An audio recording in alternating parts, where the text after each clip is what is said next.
mailbox.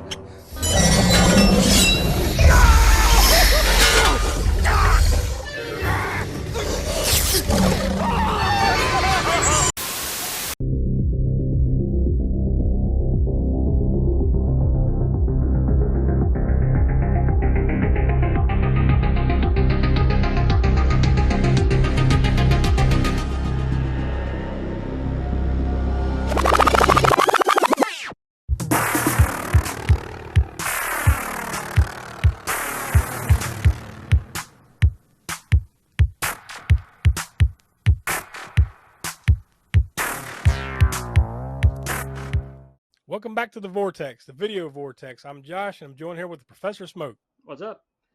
I apologize for the being in the semi-darkness over here. I've had a lighting issue. Well, it's you're bringing the mood down like today's movie. Yeah. That's what you were trying to do. I'm good at that. Yeah, just in general. Just in general. But the main point of the video Vortex is we talk about stuff that was released straight to video, mostly from the 80s and 90s. That's kind of the sole focus. Maybe sprinkling a little bit of the late 70s, right? There wasn't that many home videos yet, but there were a few, because I think we talked about one of them, Microwave Massacre, right? Because I think that was originally 78, something like that. Yeah. It just had more of a life on video. Like, so there'll be some of those that had barely any, if any, theatrical release, but had a huge life on video that maybe existed before the video, before home video did, really. Or straight to TV movies that kind of go straight to video. And this is kind of where this lies, what we're talking about today. And we're talking about Addams Family Reunion from 1998. Now, best we could tell, it was released straight to video, but I believe it did have a TV play like immediately after. Now, this was, from what we read, it was supposed to be like a pilot for a new Addams Family TV show, and it did release like maybe a month later. And neither of us had any recollection of this show whatsoever. No. But it was called the new Addams Family. And here in the US, starting in October of 98, so about a month after this movie released on video, it aired on Fox Family, which, went through name changes, and these days it's known as the channel Freeform. So that's the lineage of this movie that became a series. So I'm assuming the movie probably aired on Fox Family at the time, probably I would imagine around the debut of that show. And then here, the only connection though that we could find to this movie to that show though was the same girl that played Wednesday in this movie played Wednesday in the series, and that was Nicole Fugere. She was the only one. All the rest didn't come back. But this one, I mean, the cast, I think, is the main reason you probably would want to sit down and watch this, right? Yeah, because there is a decent amount of people in here that, that pop in and out sometimes. Well, of course, Tim Curry through the whole duration of the movie as Gomez Addams, Daryl Hannah as Morticia. Yeah, I mean, those are the two big name ones, but there's a lot of character actors. The same guy that played Lurch, by the way, in Addams Family and Addams Family Values, which came out in the early to mid 90s, right? That preceded this. Because this is kind of, in some ways, a sequel to those two, but in other ways, not really. Yeah. I mean, because it's like, this one kind of runs with the premise, like, all right, you know what the Addams Family are, let's go.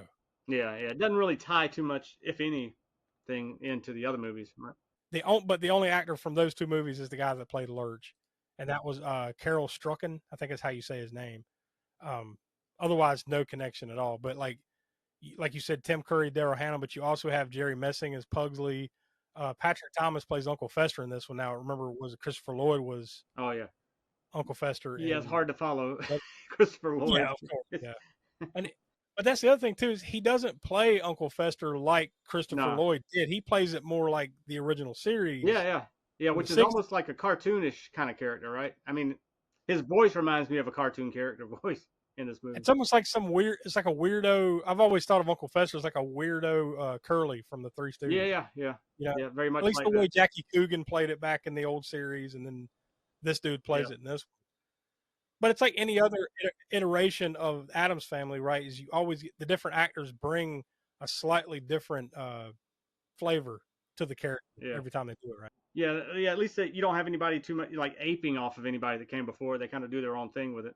I'll give them that. I mean, the obviously the look is the same. Yeah. It's just the way they act, their mannerisms and everything. That the little twist that they bring to the characters is slightly different. You know, like Yeah. even Gomez, Tim Curry playing Gomez is slightly different from. Mm-hmm. I'm blanking. Who was the guy? He Raul had passed Julia. away. Raul Raul Julia. Julia. Yeah, Raul Julia. It's different than even he played it, right? Yeah. But in a good way. Yeah. You know, Yeah. and we're getting all the good stuff out on Front Street because by and large, this movie Yeah. I don't Yeah. I don't Unfortunately, recommend. actors are about the best thing it's got going for it, and that's, Yeah, as you'll see as we get to it, it's probably not enough. the story in and of itself is just not.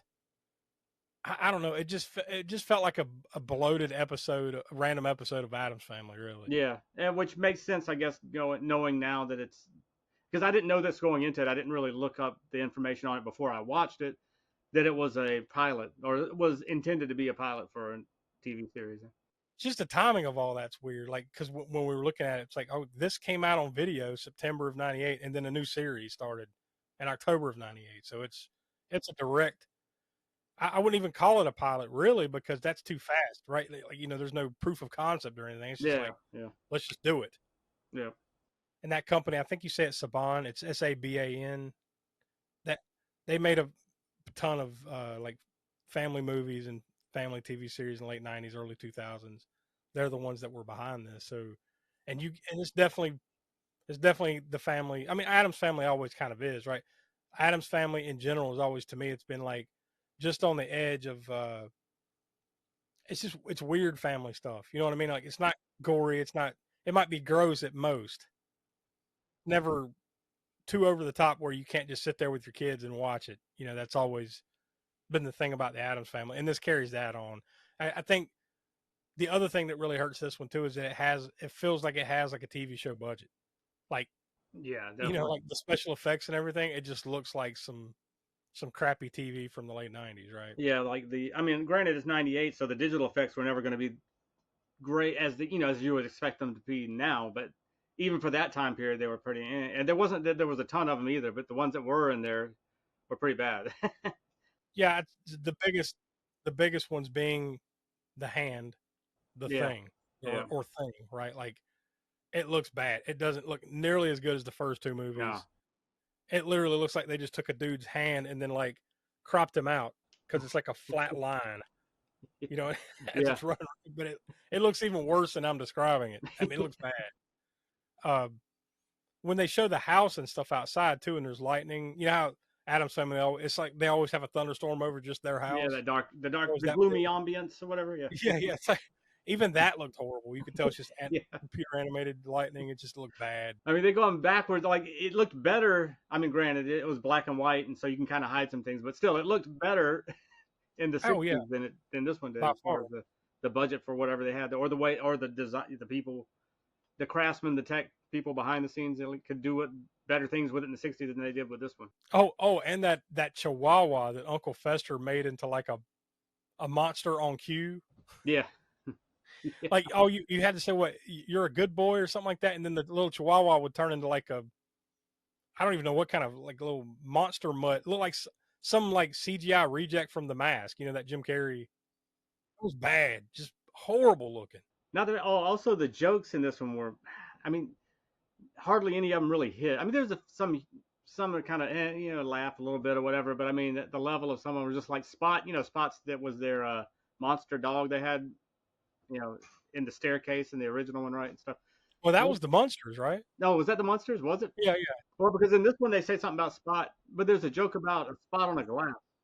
There was something similar, yeah, but I remember there being some kind of joke about that, but now I'm blanking on it. But Well, it Spot was like was, they had the glass at the table and they're eating dinner, and somebody said, "Oh, there's a spot on the glass." And he goes, "Oh, it can't be. Spot died 2 weeks or however, well, or whatever, 2 months ago or something." well, the general premise of this movie, though, is that the Addams family, their grandparents show up and they're starting to act normal. So they have some kind of like reverse Alzheimer's normalization going on here. Yeah, So they decide to get hooked up with this agency or something that allows them to find out that they have family. There's more Addams out there. So they decide to go to this reunion to try to find a cure for the grandparents going normal. So that's where the Addams Family Reunion part comes in. They go to a reunion where I guess this isn't even really any kind of relation, right? Like I'm kind of going along the whole way, like, well, they're going to find some long lost uncle but I don't think they were actually real relatives, right? Like I the don't whole think time. so. If there was, I missed it. And then there's a grandpa there, what was played by Ray Walston. Yeah. I guess he's like the patriarch of the family or whatever. So they're kind of cool with him, but he still doesn't act like them. So like, I don't think this is real family. I don't know. It's convoluted, Yeah. but just not memorable at at least, right? Like it's just it's forgettable. Yeah. Yeah. That's about as positive as you can spin it. Yeah, because it's just like the actors that they have in this are definitely wasted on the script, which is Oh yeah, just terrible. and they do what they can. I mean, Tim Yeah. Curry and Daryl Hannah, they're fine individually, and Tim Yeah. Curry by far is the best part of this movie. But man, you take them out, man, it's even worse. Yeah. And it is not good at all, but it is bad Yeah. if they're not in it. It's a case where the actors are not going to save this one from it being just going nowhere. And there was something that we had read too about the director of this was Dave Payne, and apparently he wanted to kind of do some edgier things, kind of lean more to that dark, edgy side of the Addams family. But then when Saban or whatever got a hold of it, they're like, "No, you need to bring this down to the kids' level." So they took out any kind of originality. Yeah, that's true. So unfortunately, you aren't going to have a scene like the second Addams Family where they put on the Thanksgiving play and blood spewing everything, or anything like that. You're not going to have anything like that in this one. No, Any sort of adult or a crossover adult, preteen humor or whatever. You're not going to have that in this one. it's clearly take that general concept, the look of it, those two movies, but really bring it down to like straight to video. This could air at any time of the day on the Family Channel level. Smoke and I came together beforehand. What we do here is we give out a Vortex rating. It's 0 through 10. Where does it fall on our scale? And the best we could do when we came together was 2. Yeah. So we give this a Vortex rating of 2 out of 10. So if you're an Addams Family fan and you're a completionist and you haven't watched it, I guess maybe that'd be the only way I would watch it again. Like, if I'm recommending it on any level, go watch it for Tim Curry, and you just have to watch Addams Family stuff. That's the only reason I could recommend. Yeah, me too. I mean, it's definitely not something I'll ever watch again. No, and I never watched the second and didn't even realize fully that series that spun out of this exists. No, I didn't know about it either until before the show, and we were doing a little bit of research on it. And it only ran for one season, but that one season had 65 episodes.